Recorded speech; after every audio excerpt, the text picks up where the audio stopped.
Back at it again. Seejeanty, we're on location. If every single episode could be like this, I'd be a happy camper. We're on site of a manufacturer, one of the premier wood fabricators in the country. We have from coffins, we have wooden homes, we have wooden roofs, right? We have wooden kitchen apparel. If it has wood in it, these guys can make it, and they've been making it in the country. When we talk about made in Haiti, this is what we're talking about, right? You see a full facility, we see Haitians putting in work, jobs are here in full, right? And it is an absolute pleasure that I get to highlight and show this place around, right? And it's not too far from the airport. It's sitting within one of our industrial parks here in the country, right? And so, listen, I'm not gonna talk too much. There's too much to see, too much cool things. We got the owner on site. We're gonna talk to him, right? We're gonna talk about the history. We're gonna talk about what it takes to run an operation like this, and hopefully inspire somebody to do the same thing or invest in something like this. Let's get into it.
My name is Stefan. I am of the Belgian nationality, but I came to Haiti 35 years ago.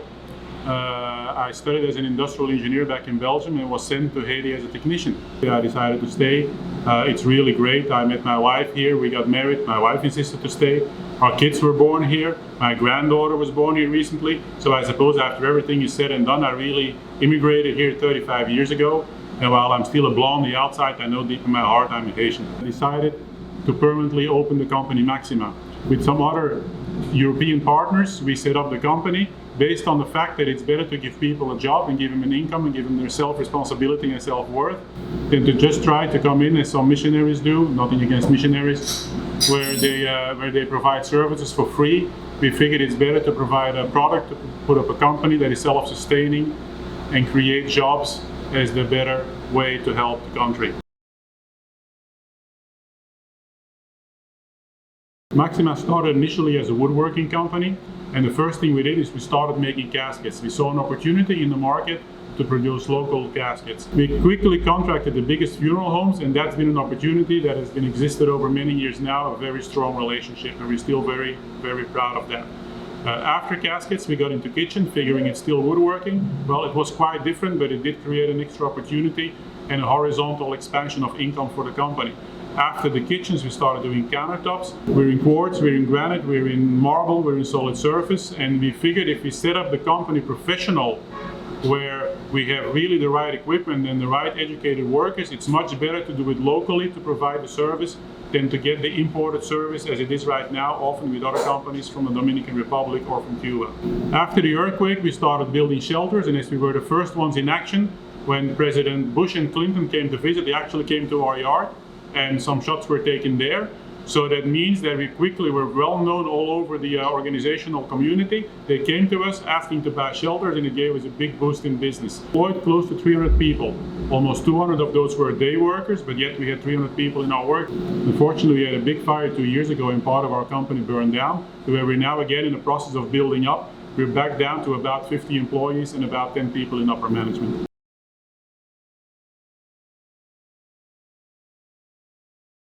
We quickly found that training education is badly needed in Haiti, so we opened up a school. We opened up a foundation, Fondation Maxima, and we opened up a school. That was very interesting, but it's also, what we learned is that it's not really the skill of woodworking that people needed, but it's more the skill of problem solving, of critical thinking, of teamwork, of leadership. So behind the program of teaching people how to do woodwork, those were actually the qualities we were trying to teach them. A typical example is if we want to hire somebody in the role of a supervisor, we're more likely to find somebody who is already in a leadership role in his church than to find somebody who's a true professional trained in the typical field that we need him at.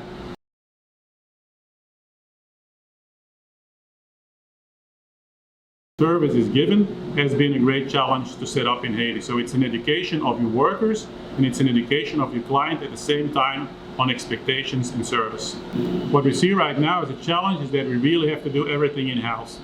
We got our own technical department, we're doing maintenance for our own cars, we're repairing our own equipment, we do our own engineering, we do our own installations, we do our own manufacturing, and we do this over all these categories from trusses and kitchens and caskets and granite, and somehow you would say, this represents 15 different opportunities for a business. So if only we could focus on one niche market to where we could be doing one thing well and receive service from outside people and outside companies to assist us in these other matters, it would be a dream come true. Perhaps a difficult one to deal with, and it's a challenge, and we gotta be open about it, is that government support could be better. There are certain things that need to happen in this country where some basic rules need to be set and offer it a challenge. So when people are faced to having to set an example, it's often not that easy. A lot of companies, bigger companies, need to do that, set up their own standard, defend it, advertise it, so that we can work on the future for Haiti. The future depends on the private business. The government should be part of that. They are trying hard. They're not doing the greatest job. Another difference that could be made is right now we have too much international aid.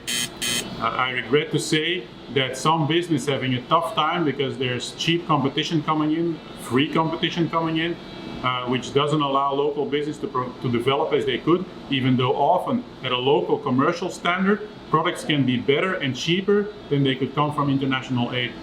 Yet unfortunately there is very rules and regulations on that, and it's sometimes suppressing local growth because it's available for free on the international market. What I think is something that should not be overseen for those people considering returning to Haiti or moving to Haiti is that people in Haiti are great. If you get it made, it doesn't need to be at a high level, but people really are appreciative if you work together with them. There is good social life. You really want to stay. The good feeling of living in Haiti is fantastic. So if you can make a difference, then that is definitely a high award, and it's not only financial.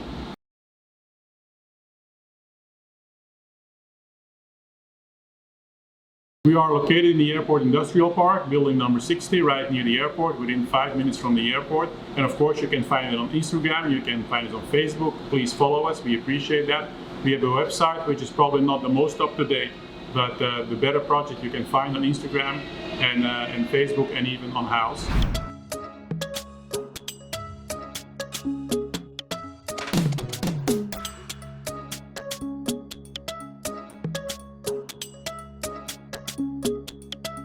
There actually is local granite in Haiti. Of course, there's only one color and one kind. So to be able to offer a variety to your customers, you got to bring it in. We bring it in from Miami for the same reason. If you buy directly from India, it's again going to be one color and one kind. So to get the right variety of all of these colors, we import on a regular basis. Every 2-3 months we get another container. But no, that's still made in Haiti because you're reapplying skill sets that didn't exist and then selling to the market, and Haitians are being able to do it. So that's we're working with a great group of designers, and we have our local manufacturers. We have really people here in the equipment to do it all local, but just to cut the slabs out of the ground couldn't be done here because there's just no way you can find that. Exactly. So we do as much as we can here in Haiti. This is the plant. We're inside here. It's a pretty big facility, and it was funny. It's well, I guess not funny. This is the smaller section. Before it was much larger before the fire, right? So we have the different sections here. As you probably see across, we have the granite sections where they cut the granite. Over here We have the structural section where we do the starter homes, and that is still going great. We've now done over 13,000 starter homes since the earthquake. In the back we're producing the caskets with the finishing department and the upholstery department also. Then we're still doing furniture. We're doing windows and plantation shutters. I mean, everything is custom made. And we're doing our trusses. We build big custom roofs from really small to huge big. And the same way you can get them in the States, we can build them and install them for you here. Fantastic, fantastic. We're wrapping it up. This was one of my fun episodes. I got fun for me because, again, highlighting business and highlighting what's going on in the country is always a pleasure, always something I'm gonna take time out of my day to make sure I do. These guys in particular, real special between Els and Stefan, because they've been in the country for so long, and it's been a big up and down as any entrepreneur activity is. Recently they had a massive fire that they had that burnt half of the facility. They basically had to rebuild from zero, right? Basically had to be rebuilt from zero, and had to and luckily they've been upward. They've been moving. They've been able to even hire some of their folks back. And so I know a lot of folks have a lot of construction projects. Someone's mother, someone's father, someone's uncle has a piece of land, a piece of property they're developing and working on.